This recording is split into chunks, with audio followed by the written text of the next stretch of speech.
ప్రభువైన యేసుక్రీస్తు నామమున మీ అందరికి వందనాలు చెల్లిస్తూ ఉన్నాను. అందరూ బాగుండాలని నమ్ముతూ ఉన్నా. మీ ప్రార్థన అవసరతలు 9849307137 నా నెంబర్కి పంపిండి. కంటిన్యూగా మీ కొరకు ప్రార్థన చేస్తూ ఉన్నా, ప్రార్థన చేస్తాను మీ యొక్క ప్రతి అవసరత కొరకు. అలాగే ఇప్పుడు 40 రోజులు ప్రార్థన జరుగుతూ ఉన్నాయి, ఉదయం సాయంత్రం. ఆ ప్రార్థన సమయంలో కూడా మిమ్మల్ని జ్ఞాపకం చేసుకొని ప్రార్థన చేస్తాను. దేవుని సన్నిధిలో ప్రార్థనతో మనం ఈ దినాన్ని ప్రారంభించుకుందాం. నమ్మదగిన మా పరలోకపు దేవానికి వందనాలు నాయన. నీ అనాది సంకల్పము ద్వారా మమ్మల్ని ఈ రీతిగా ప్రేమించి జీవిస్తూ ఉన్నా. మీరు మాకు ఇచ్చిన ఈ యొక్క సమయాన్ని సద్వినియోగం చేసుకుంటున్నాం. మీరు ఇచ్చిన ఈ సైన్స్ పరిజ్ఞానాన్ని మేము సద్వినియోగపరచుకొని దూర ప్రాంతంలో ఉన్న మా బిడ్డల కొరకై, మా కుటుంబాల కొరకై అయా ఇదిగో నా ప్రభు, అలాగే నీ వాక్యమును నేర్చుకోవాలని ఆశ కలిగిన వారికై ఆయా కొద్ది మాటలు నాయన కేవలము అయా ఒక 10 నిమిషాలు ఈ పరిశుద్ధ దినాన ఈ యూట్యూబ్ ద్వారా పంపిస్తూ ఉండగా మీరు అంగీకరించి ఆ బిడ్డలపై నీ ప్రత్యేకమైన దేవుని కనపరిచి మీ సాక్షులను నిలబెట్టుకోమని యేసు నామములో ప్రార్థిస్తున్నాము తండ్రి, ఆమేన్.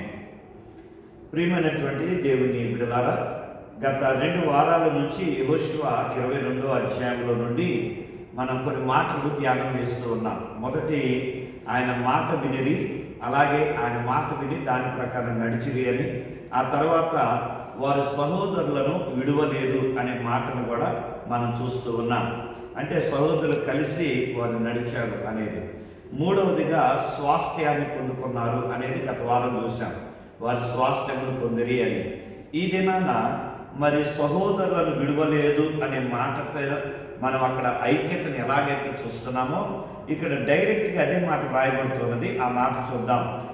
యెహోషువ 22వ అధ్యాయము 8వ వచనాన్ని చదువుతూ ఉన్నాను. 8వ వచనం, మీరు మిక్కిలి కలిమి గలవారై అతి విస్తారమైన పశువులతోనూ, వెండితోనూ, బంగారుతోనూ, ఇత్తడితోనూ, ఇనుముతోనూ, అతి విస్తారమైన వస్త్రములతోనూ తిరిగి మీ నివాసములకు వెళ్ళుచున్నారు.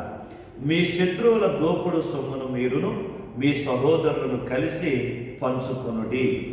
ఇక్కడ రెండవది ఏంటంటే పంచుకొనుట. ఎలా పంచుకోవాలంట? ఇక్కడ ఒక ఐక్యతని తెలియజేస్తూ ఉన్నాడు దేవుడు మరలా. అంటే మీరందరూ కలిసి యూనిటీగా సమానంగా పంచుకొనండి అని వ్రాయబడుతుంది. మనం దేవుని వాక్యంలో జాగ్రత్తగా గమనిస్తే 2 అన్నదమ్ములు ప్రారంభ దినాల్లో మనం చూస్తాం. ఆ 2 అన్నదమ్ములు ఎవరంటే హేబేలు, కయ్యేను. మరి హేబేలు, కయ్యేను వారిద్దరూ కష్టపడిన వారే, వారిద్దరూ ప్రయాసపడిన వారే. హేబేలు చూస్తే గొర్రెలు కాసుకుంటూ, పశువులు కాసుకుంటూ, అలాగే కయ్యేను వ్యవసాయం చేసుకొని వారు జీవించారు. అయితే వీళ్ళిద్దరూ కూడా దేవునికి అర్పణ ఇచ్చారు. ఆ అర్పణలో కయ్యేను అర్పణ తిరస్కరించబడి హేబేలు అర్పణ అంగీకరించబడింది. కారణం ఏంటంటే హేబేలు మరి ఒక గొర్రెని తీసుకెళ్ళి అర్పించాడు కనుక, శ్రేష్టమైన గొర్రెల్ని ఉన్న వాటిని ఇచ్చాడు కనుక ఆ శ్రేష్టమైనది. రెండవది గొర్రెని ఇస్తూ ఉన్నాడు కనుక ఆయన బలిని అంగీకరిస్తూ ఉన్నాడు. అయితే ఈ కయ్యేను తను ఏదో తీసుకొని వెళ్ళాలి కదా అన్న ఉద్దేశంతో, మనం కూడా ఒక్కోసారి మందిరానికి వెళ్ళేటప్పుడు ఏదో ఇద్దాంలే అన్నట్లు ఇవ్వాల్సినదే ఇవ్వం, ఇవ్వగలిగే స్థితిలో ఉండి కూడా ఇవ్వం. కానీ ఇద్దాంలే ఎంతకంత అన్న మనసుతో ఇస్తాం. అందుకనే మనం ఆశీర్వాదాన్ని పొందుకోం, సమాధానాన్ని పొందుకోం, నెమ్మది పొందుకోం, సంతోషాన్ని కలిగి జీవించలేకపోతున్నాం. దేవునికి ఇవ్వాల్సింది నమ్మకంగా ఇచ్చినప్పుడు, దేవునికి ఇవ్వగలిగిన స్థితిలో ఉండి మనం ఇవ్వగలిగినప్పుడు దేవుడు మనకు అత్యధికంగా దీవిస్తాడు. అయితే ఇక్కడ కయ్యేను ఇవ్వగలిగే స్థితిలో ఉన్నాడు. అలాగే నమ్మకంగా 10వ వంతుని దేవునికి ఇవ్వాల్సిన వ్యక్తి అలా కూడా ఇవ్వకుండా ఏదో ఇద్దాములే అని ఇచ్చాడు కనుక తిరస్కరించబడ్డాడు. ఆ తిరస్కారం ఏం చేసింది? అసూయ పెంచింది, ద్వేషం పెంచింది, పగను పెంచింది. వెంటనే ఒక హత్య చేసే వ్యక్తిగా అతన్ని పురుకొల్పి తన తమ్ముడిని చంపేసినట్లుగా వ్రాయబడుతుంది. అంటే ఇద్దరు కూడా జీవితాలను పంచుకొని, ఇద్దరు కూడా సంతోషాన్ని పంచుకొని, ఇద్దరు కూడా హ్యాపీగా ఉండవలసిన అన్నదమ్ములు అక్కడ ఏమయ్యారు? ఒక ప్రాణాన్ని కోల్పోతే మరి ఒక ఆయన దేశ తిమ్మరైపోయి తల్లిదండ్రులు కూడా దూరం అయిపోయాడు. ఒక ఆయన అసలు కంటి కనపడినంత ఇదిలో భూలోకంలో లేనట్టు స్థితిలోకి వెళ్ళిపోయాడు ఒక కొడుకు. ఓ కొడుకు తల్లిదండ్రులు కంటి ముందు నుండి గెంటి వేయబడ్డాడు. ఇద్దరు కూడా దూరం అయిపోయారు ఫ్యామిలీకి. అందుకని ఇక్కడ ఏమంటున్నాడంటే దేవుడు, మీరు ఏదైనా సరే కలిసి పంచుకొనండి అని అన్నప్పుడు నాకు యోసేపు జ్ఞాపకం వస్తూ ఉన్నాడు. యోసేపు మరి తన యొక్క అన్నయ్యలందరూ కలిసి అతన్ని చంపాలని చూశాడు. అతడు ఒక మంచి దర్శనాన్ని చూశాడు. ఆ దర్శనాన్ని తన సహోదరులతో పంచుకున్నాడు. ఆ దర్శనం ఏంటి? అది తను కావాలని కోరుకున్నది కాదు, దేవుడిచ్చాడు దర్శనం. రాబోయే దినాల్లో దేవుడు తనని ఏ విధంగా దీవించబోతున్నాడు, తనని ఏ స్థానంలో ఉంచబోతూ ఉన్నాడు, ఆ దర్శనాన్ని ఇచ్చినప్పుడు ఇదిగో దేవుడు నాకు ఇలాంటి దర్శనం ఇచ్చాడు, మరి నేను ఇలా ఉండబోతున్నానంట అని దేవుని యందు భయభక్తులు కలిగినటువంటి యోసేపు తన సహోదరులు చెప్పినప్పుడు మరి వారు కూడా దేవునిని వెంబడించేవారే, దేవుణ్ణి ఆరాధించేవారే, వాళ్ళు కూడా దేవునికి లోబడవలసినటువంటి వారే, వారు కూడా మరి అబ్రహాము యొక్క సంతానంగా పిలువబడుతున్నటువంటి వారే, అవి ఇశ్రాయేలు యొక్క యాకోబు యొక్క గోత్రాలు వారు. అయితే వాళ్ళు ఏం చేయాలి? మరి దేవుని యొక్క ఆశీర్వాదాన్ని పొందటానికి వారు లోబడవలసినటువంటి వారు ఈర్ష్య పొందారు. మేము పెద్దవాళ్ళం, వాడు చిన్నోడు, వాడికి మేము మొక్కాలా, వాడికి మేము సాష్టాంగ పడాలా, వాడు ఇలాంటి కళలు కంటాడని ఆ ఈర్ష్యతో చంపాలని చూశారు. అనుకొని ఆ ప్రయత్నాలు చేశారు. తర్వాత ఒక ఆయన మాత్రం ఎక్కడో కొంచెం దేవుని భయం ఉంది కాబట్టి మనం చంపడం ఎందుకు, ఇతను నమ్మేద్దామని ఆ గోతులోని పైకి తీసి అమ్మేశారు. ఐగుప్తులోకి వెళ్ళడం, అక్కడ దేవుడు అతను హెచ్చరి, ఇవన్నీ మనకు తెలుసు. ఆ తర్వాత వీళ్ళు ఆకలితో అలమటిస్తూ తండ్రి చెప్పినప్పుడు మరి యోసేపు యొక్క సహోదరులు ఐగుప్తు దేశంకి వెళ్ళినప్పుడు అక్కడ యోసేపును కలుసుకున్నప్పుడు ఆ తర్వాత వారిని కూర్చోబెడతాడు.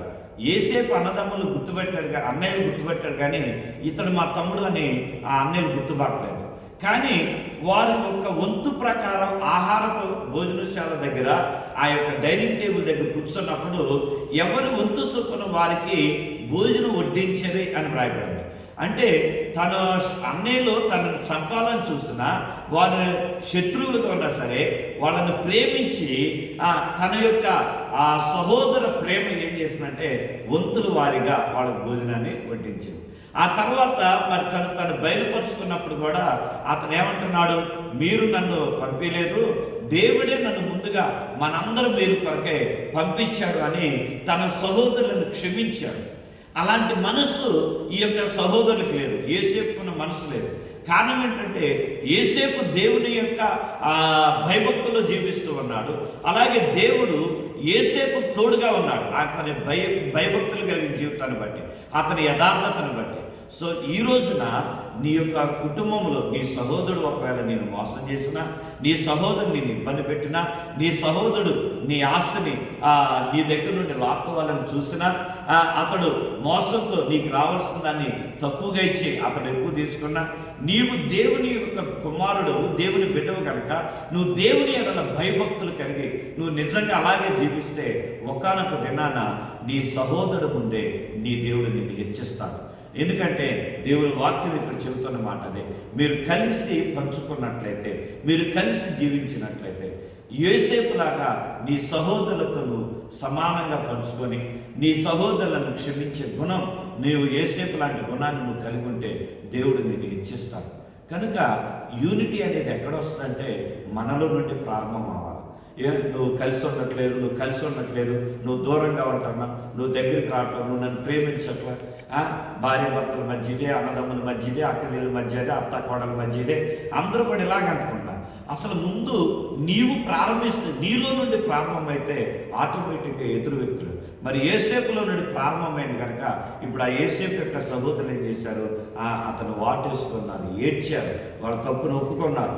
ఆ తర్వాత మళ్ళీ భయపడ్డారు, ఒకవేళ రేపు పొద్దున్న తండ్రి తెచ్చిపోయాక మనల్ని చంపేస్తాడేమంటే అప్పుడు కూడా అంటున్నారు, మీరు అలాంటి భయం వద్దు మీకు, మనందరం కలిసి ఉన్నాం. అలాగే మీరందరూ ఒకళ్ళు కొట్టుకోవద్దు, ఎవరికొళ్ళు తిట్టుకోవద్దు, మీరందరూ కలిసిమెలిసి జీవించండి అని చిన్నవాడే పెద్దవారికి సలహా ఇస్తూ వాళ్ళని అలా జీవించమని తను ఆ జీవన విధానాన్ని మాదిరిగా చూపించాడు. కనుక ఈ లోకంలో మనం కూడా క్రీస్తుని కలిగి ఉన్నాం, క్రీస్తు యొక్క సహోదరులంగా మనం పిలువబడుతూ ఉన్నాం.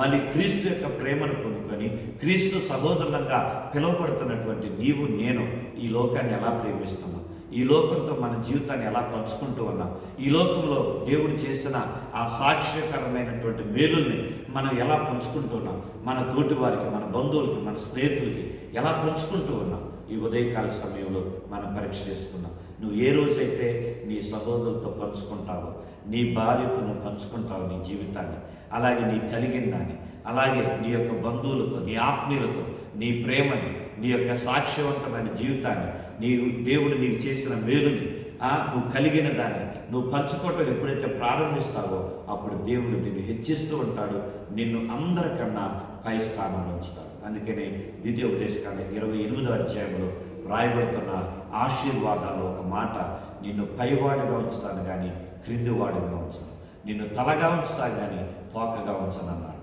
మరి నువ్వు తలగా ఉండాలన్నా, పైవాడిగా ఉండాలన్నా, ఇదిగో నువ్వు పంచుకునే వ్యక్తిగా ఉండాలి, నువ్వు ప్రేమించే వ్యక్తిగా ఉండాలి, నువ్వు ఐక్యతని చూపించే వ్యక్తిగా ఉండాలి, నీవే ఒక మాదిరిగా ఉండాలి. ప్రార్థన చేసుకున్నాం. మమ్మల్ని మిక్కిలిగా ప్రేమిస్తున్న మా తండ్రి, ఈ యొక్క కొద్ది మాటలు నాయన ఇశ్రాయేలు యొక్క గోత్రాల్లో నుండి యెహోషువ పుస్తకంలో చదువుకున్న ఆ మాటను ఆధారంగా చేసుకొని యోసేపు జీవితాన్ని చూస్తూ ఉన్నా కనుక నా ప్రభువా, తను ఎలా మాదిరి చూపించాడు సహోదరులకి, అలాంటి మాదిరికరమైనటువంటి జీవితంతో మేము కలిగింది ఒకరినొకరు పంచుకొని, అయా ప్రేమను పంచుకొని, అయా ఇదిగో ప్రభు మంచితనాన్ని పంచుకొని, అయా మేము జీవించి ఆ జీవితం ద్వారా అయా నీ కృపని, నీ మేలుని, నీ ఆశీర్వాదాన్ని, అయా నీ రాకడలో ఉండే భాగ్యాన్ని, అట్టి స్థానాన్ని మేము కలిగి ఉండే కృపను దయచేయమని ఘనత, కీర్తి, మహిమ, ప్రభావాలను చెల్లిస్తూ ఈ గ్రూపులు ఈ మాటలు విన్న మా బిడ్డలందరినీ దీవించమని అడుగుచు ఏస్తున్నామని అడుగుచున్నాం తండ్రి. ఆమేన్. తండ్రి, కుమార, పరిశుద్ధాత్మ త్రియేక దేవుని సన్నిధి తోడైండి దీవించును కాక. Amen. Amen. Amen. God bless you. దేవుని దీవించు.